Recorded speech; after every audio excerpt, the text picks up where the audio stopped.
Denton ISD board members are voting to change the name of Robert E. Lee Elementary School. But here's the twist. The council already renamed that school. They did that last month, but it did it without any public involvement or input and without putting it on the agenda. Fox 4's Brandon Todd in Denton tonight with the rename redo. Brandon.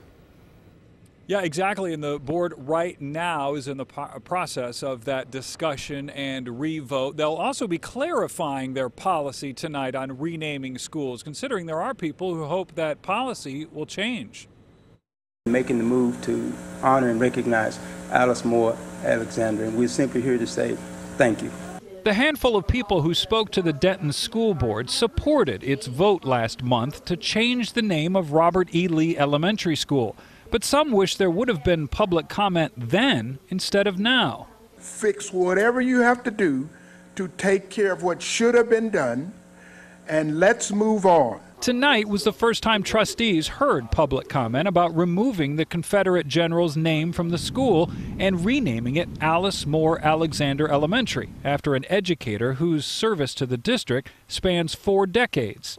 When the board voted last month, there was no mention of Robert E. Lee, Alice Alexander, or renaming the school on the agenda.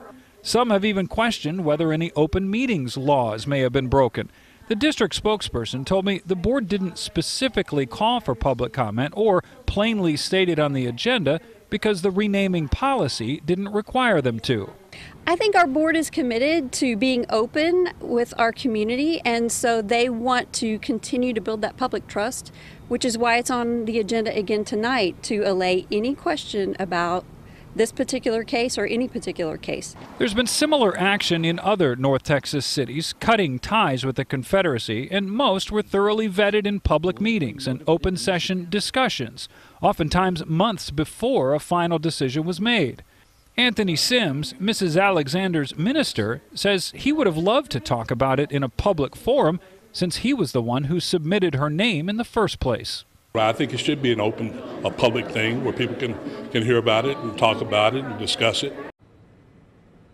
And if there was anyone who didn't support the name change, they didn't show up tonight or last month for that matter, now the board can move, if they choose to amend its renaming policy. That's something that would have to be voted on, though, at a future meeting.